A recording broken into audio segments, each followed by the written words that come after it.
살아계신 하나님의 말씀 에베소서 2장 11절에서 22절까지 말씀입니다. 에베소서 2장 11절에서 22절까지 말씀 같이 보도록 하겠습니다. 네, 제가 읽겠습니다. 그러므로 생각하라. 너희는 그때에 육체로는 이방인이요 손으로 육체에 행한 할례를 받은 무리라 칭하는 자들로부터 할례를 받지 않는 무리라 칭함을 받는 자들이라. 그때에 너희는 그리스도 밖에 있었고 이스라엘 나라 밖에 사람이라. 약속의 언약들에 대하여는 외인이요 세상에서 소망이 없고 하나님도 없는 자이더니 이제는 전에 멀리 있던 너희가 그리스도 안에서 그리스도의 피로 가까워졌느니라. 그는 우리의 화평이신지라. 둘로 하나를 만드사 원수된 것 곧 중간에 막힌 담을 자기 육체로 허시고 법조문으로 된 계명의 율법을 폐하셨으니 이는 이 둘로 자기 안에서 한 새 사람을 지어 화평하게 하시고 또 십자가로 이 둘을 한 몸으로 하나님과 화목하게 하려 하심이라. 원수된 것을 십자가로 소멸하시고 또 오셔서 먼 데 있는 너희에게 평안을 전하시고 가까운 데 있는 자들에게 평안을 전하셨으니 이는 그로 말미암아 우리 둘이 한 성령 안에서 하나님께 나아감을 얻게 하려 하심이라. 그러므로 이제부터 너희는 외인도 아니요 나그네도 아니요 오직 성도들과 동일한 시민이요 하나님의 권속이라. 너희는 사도들과 선지자들의 터 위에 세우심을 입은 자라. 그리스도 안에서 그리스도 예수께서 친히 모퉁이 돌이 되셨느니라. 그의 안에서 건물마다 서로 연결하여 주 안에서 성전이 되어가고 너희도 성령 안에서 하나님이 거하실 처소가 되기 위하여 그리스도 예수 안에서 함께 지어져 가느니라. 아멘. 네, 에베소서 2장 11절에서 22절 말씀을 통해서 우리 같이 하나님 주시는 은혜를 나누겠습니다. 하나님의 택하심을 받은 자들이라는 제목으로 말씀을 전하려고 합니다. 네, 하나님께서 우리에게 창세전부터 이미 우리를 계획해 놓으시고 우리를 구원하시기 위해서 모든 계획, 모든 작정들을 해 놓으셨습니다. 바울은요, 지금 에베소 교인들에게 이 부분을 알리려고 말하고 있죠. 너희가 원래 이방인이었지만, 그죠? 너희들이 할례 없는 자들이라 그렇게 부름을 받았지만 너희들을 향한 하나님의 계획, 너희들을 향한 하나님의 은혜는 너희가 생각하는 것 같지 않다. 그 모든 것들이 오늘 본문에서는 그리스도를 통해서 이루어졌다. 이렇게 말씀을 하고 있고요. 지금 에베소 교회는 전체적으로 아주 우상이 심각한 그런 지역이고요. 상업이나 이런 사회적으로 로마 시대 때 굉장히 소아시아 지역의 가장 중요한 교통의 요지로서, 그리고 상업적인 무역의 요지로서 굉장히 큰 도시로 영향력이 있고 경제적으로 아주 좋은, 아주 많이 윤택한 그런 도시였고요.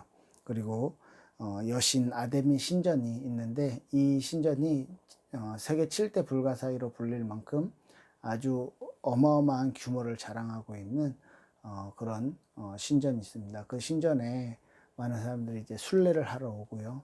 그들을 위한 뭐 숙박업이라든지 그다음에 기념품을 판매한다든지 하는 그런 상업들이 굉장히 많이 발전해 있는 도시였습니다.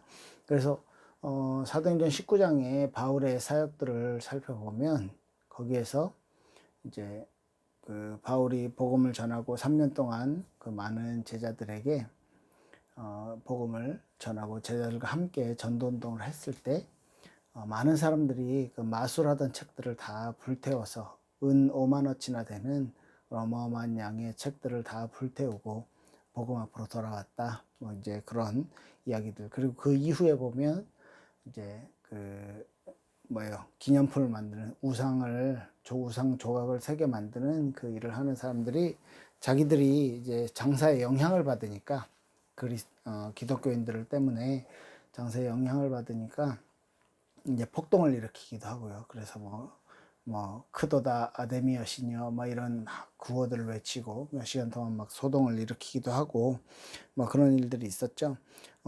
그런 경제적으로 정치적으로 그리고 그런 뭐래요 종교적으로도 아주 큰 영향력을 가진 도시가 에베소였고요.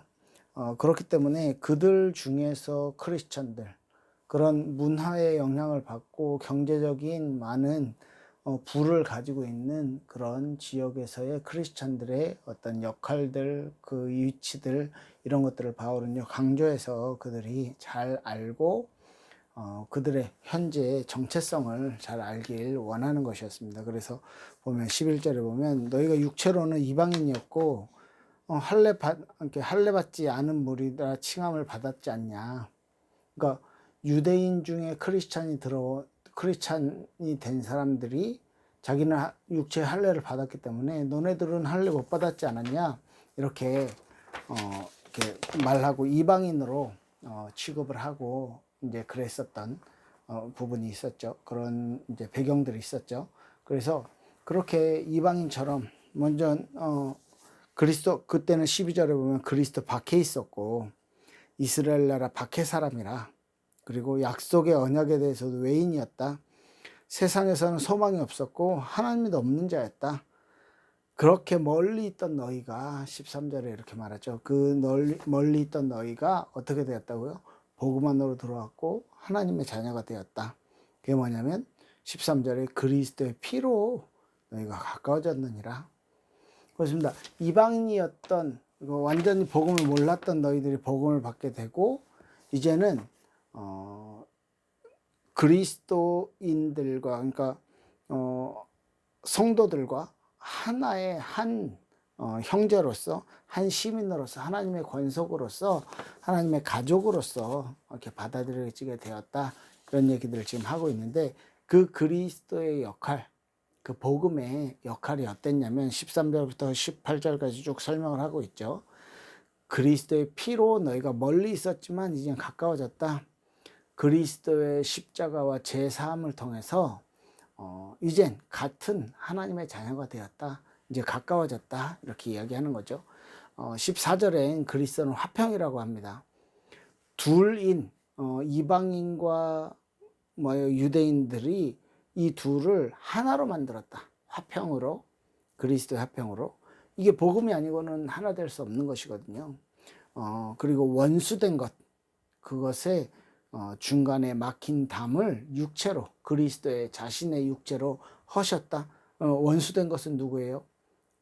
사단이고 원수된 것은 우리의 죄와 우리가 하나님과 함께 할 수 없는 상태 그 모든 것들을 그 막힌 담들을 육체로 다 헐어내셨다. 십자가 사건을 이야기하죠.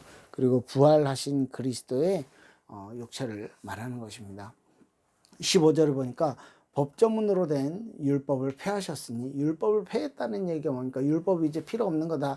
율법은 이제 안 쓰는 거야. 율법은 이제 우리와 상관없어졌어. 이게 아니고 그 옛 율법을 지킴으로써 구원을 이렇게 바라보게 되고 율법을 지킴으로써 뭔가 자신의 어떤 의의를 이렇게 하나님 앞에서 내세우게 되는 그 옛 율법을 폐하고 하나님의 복음에 대한 메시아에 대한 구원의 약속을 성취시키시는 것으로 하나님께서 이렇게 그리스도가 완성하셨다는 것이죠. 그래서 이는 이 둘로 자기 안에서 한 새로운 사람을 지어 화평하게 하셨다.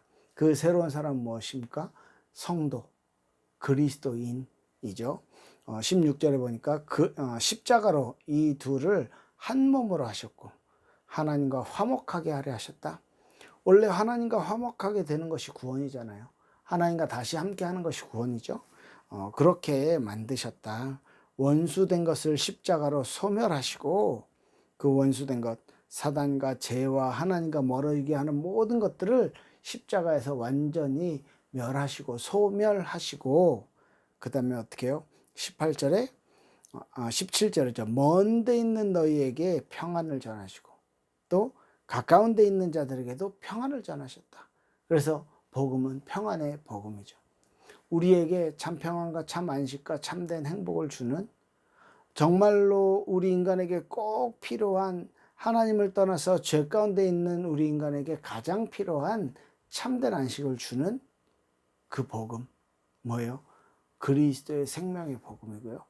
그 복음을 통해서만 우리 인간이 완벽한 평안, 완전한 하나님 안에서의 평화를 누릴 수 있게 되는 것입니다. 18절을 보니까 이는 그로 말미암아 우리들이 한 성령 안에서 아버지께 나아감을 얻게 하려 하심이라. 우리가 하나님 앞에 나아갈 수 있게 된다는 거죠. 어떻게 해요? 예수 그리스도 때문에, 예수 그리스도의 의 때문에. 우리 지금까지 배운 거 서리문답을 통해서 배웠던 내용들 있죠. 그리스도의 의를 우리가 의롭게 된 것이 아니고 그리스도의 의를 덧입어서 그 그리스도의 의를 보시고 우리를 의롭다 해주셨고, 그 그리스도의 의를 보시고 우리에게 하나님의 자녀로 삼아주셨고, 우리의 삶은 어떻게 해요? 지난주에 성령으로 인도하셔서 점점 하나님과 가깝게 성화되어지는 우리의 인생을 우리를 이끌어 가신다, 이렇게 말씀하고 있는 것입니다. 네, 그래서 18절에 이는 그로 말미암아 우리들이 한 성령 안에서 아버지께 나아감을 얻게 하려 하심이라. 하나님 앞에 이제 나아갈 수 있게 되는 것이죠. 그렇게 됐을 때 19절에 이렇게 됐죠. 원래는 이방인이었고, 원래는 멀리 있었고, 그리스도 밖에 있었고, 이스라엘 나라 밖의 사람이고, 약속의 언약에 대해서 외인이고, 이 세상에서 소망이 없고 하나님이 없는 자이더니, 19절에요. 외인도 아니요, 나그네도 아니요, 성도들과 동일한 시민이요, 하나님의 권속이라. 이젠 저와 여러분들이요, 성도와 동일한 시민, 하나님의 시민, 하나님의 권속 가족이 되었다, 이렇게 말씀하고 있는 것입니다. 이것이 저와 여러분들이 가져야 될 하나님의 택함을 받은 사람들의 어떤 자부심입니다.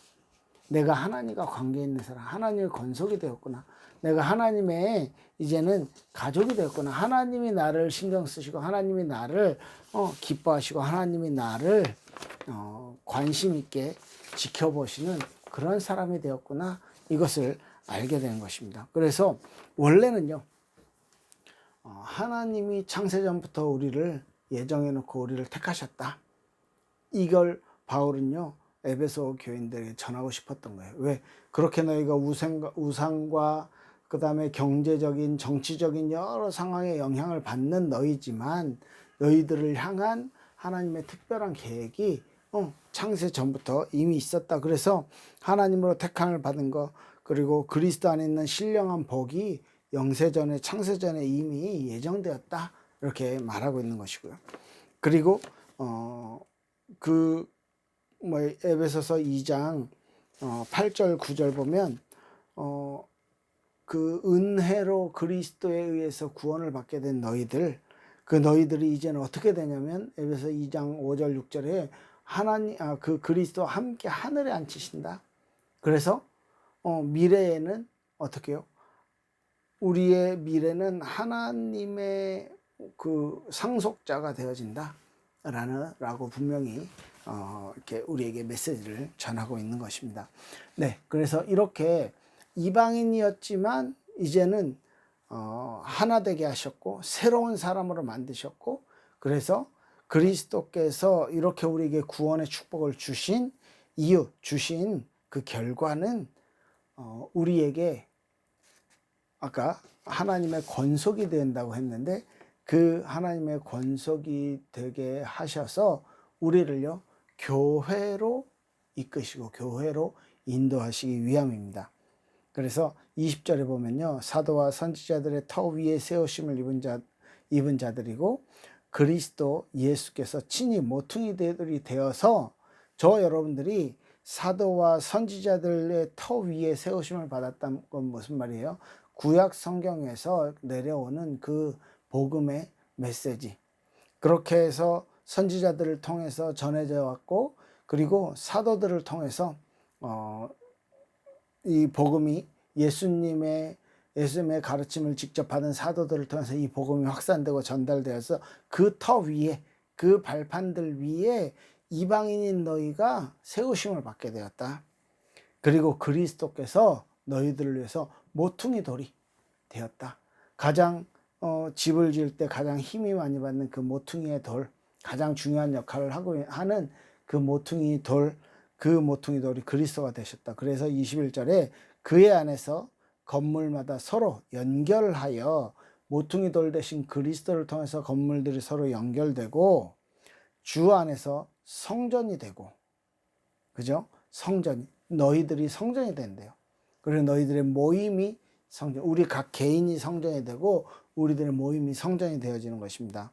그리고 22절에 보면 너희도 성령 안에서 하나님이 거하실 처소가 되기 위하여, 성령 안에서 하나님이 거하시는 처소가 되기 위해서, 말 그대로 성전의 역할, 교회의 역할을 말하는 것이죠. 그리스도 예수 안에서 함께 지어져 가느니라, 이렇게 말씀하고 있죠. 그리스도 예수 안에서 함께 지어져 간다. 자, 저 여러분들에게 하나님이 원하시는 것은요, 우리들을 구원하시고 우리들에게 은혜를 주시고 우리들에게 그리스도를 보내시어서 그리스도의 십자가와 그리스도의 부활을 통해서 우리에게 진짜로 원하시는 것은 하나인 거죠. 그리스도 안에서 함께 지어져서 교회를 이루어서 하나님의 사랑이 전달되는 통로로, 하나님의 계획이 전달되어지는 통로로, 하나님의 계획을 말하고 하나님의 계획이 선포되는 그런 하나님의 말씀이 선포되고 하나님의 은혜가 전달되어지는 교회로서 연합되어지는 지체를 우리가 이루기를 원하시는 것입니다. 그래서 에베소서는 특징이요, 주 안에서라는 말을 엄청 많이 써요. 그래서 에베소 전체 6장밖에 안 되는데 35번이나 주 안에서, 주 안에서, 그 안에서 이런 단어들을 사용하면서 이런 거죠. 그 정말로 너희들이 그리스도가 예수 그리스도 안에서 그 그리스도가 너희들의 주인된 삶을 살길 원하는 거죠. 그리고 그 정말 모든 행동들을 그리스도 안에서, 주 안에서 행하기를 원하시는 것이라고 생각합니다. 그래서 오늘 말씀의 포인트를 좀 정리해 보면, 하나님의 택함 받은 자들, 그 하나님의 택함 받은 자들은 이미 하나님은 영세전부터 계획해 놓으시고 그들에게 예수 그리스도를 통해서 은혜를 주셨고, 구원의 은혜를 주셨고, 구원의 축복을 주셨고, 그들은 앞으로, 우리들은, 저와 여러분들은 앞으로 천국에 가서 그리스도와 함께 보좌에 앉을 자들이다. 이 축복이 우리에게 이미 이루어진 거죠. 우리에게 그리스도를 통해서 완성되어진 거. 원래는 그런데 어떤 존재였습니까? 이방인이었고, 원래는 하나님과 함께 할 수도 없는 존재였고, 원래는 멀리 있었던 자고 이 세상에 소망도 없었던 자들이지만 그리스도를 통해서 우리에게 새로운 구원의 축복, 구원의 은혜가 우리에게 주어졌다. 이것을 에베소서는 말씀하고 있는 것입니다. 그리고 그렇기 때문에 저와 여러분들이 하나님의 형상으로서 이제는 그리스도 안에서, 주 안에서 행하도록 우리를 권유하고 있는 것이고요. 세 번째, 이 모든 것들이, 그리스도 안에서 이루어진 이 모든 것들이 저와 여러분들이 성전임을 알고, 또 우리의 모임이 하나님이 기뻐하시는 성전임을 알고 이방인과 유대인이 이제 연합해서 그리스도 안에서 한 지체를 이루어서 한 교회를 이끌어가고 교회를 만들어가고 교회를 형성해가는 데에 쓰임 받는 것, 이것을 우리에게 말하기 위해서 바울은 에베소서에 편지를 쓴 것이죠. 그래서 에베소 교인들이 환경에 영향을 받지 않고, 에베소 교인들이 내 이익에 영향을 받지 않고, 정말로 더 큰 것, 미래의 것, 정말로 그리스도 안에서 행할 수 있는 그런 삶을 살기를 에베소 교인들에게 권유하고 권장하는 것이에요. 그래서 에베소서는 특징이 에베소 교인들에게만 국한된 이야기보단 좀 더 보편적인 이야기들을 하고 있어요. 왜냐하면 소아시아의 전 지역에 영향을 주는 도시였기 때문에 그 소아시아 지역의 여러 교회들의 같이 이 편지를 돌려서 읽을 수 있도록 아주 개인적인 이야기들이나 이런 것들은 좀 빼고 다 같이 공유해서 이 편지를 읽을 수 있도록 그렇게 쓰여진 이렇게 특징들을 좀 볼 수가 있습니다. 그래서 이방인이지만 그리스도 때문에 그리스도 안에서 우리가 유대인들과 또 하나 되어짐, 이방인도 똑같이 그리스도 안에서 하나님의 계획 안에서 부르심을 받은 하나님의 택함 받은 자들이라는 그런, 그래서 한 교회를 이루고 한 지체, 각각의 지체로서 서로 돕고 하나 되어짐을 만들어가는 그런 메시지를 오늘 이렇게 담고 있습니다. 우리 그 부분을 좀 생각하시고 우리 한 주 동안 내가 원래는 우리도 이방이잖아요, 그죠? 우리가 유대인이 아니기 때문에, 처음 하나님의 약속을 받은 자들이 아니기 때문에. 그런데 우리에게까지 이 복음이 오고 우리가 이 복음 운동을 통해서, 이 전도 운동을 통해서 우리가 이 복음 안에서 정말 하나님 앞에서 올바르게 신앙생활을 하려고 발버둥 치고 있는 이 모습들 하나하나가 우리가 교회를 만들고 우리가 이 교회 안에서 걸어갈 수 있는 그 다짐하는 그 모든 것들 하나하나가 하나님이 우리에게 기뻐하시는 부분이라고 생각합니다. 네, 그래서 한 주 동안 나는 하나님의 택함 받은 자다, 나는 하나님이 세우신 교회다 라는 의식을 가지고 한 주 동안 승리하시길 예수님 이름으로 축복합니다.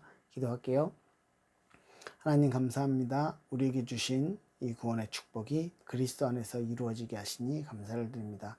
그리스도 안에 있는 생명, 그 능력, 그 축복이 우리에게 있어서 가장 큰 하나님의 사랑과 하나님의 평안으로 우리가 누려지게 하시고, 교회로서 구원받은 자들의 모임으로서 하나님이 주시는 은혜 가운데 거할 수 있도록 우리를 축복하시고 이끌어 주시옵소서. 그리하여 하나님이 우리에게 주신 사명, 이 복음 전하는 사명, 그리고 하나님의 자녀답게 하나님의 자녀다운 거룩한 삶을 살아가는 이 사명을 감당할 수 있도록 우리를 축복하옵소서. 감사드리며 예수님 이름으로 기도했습니다. 아멘. 감사합니다.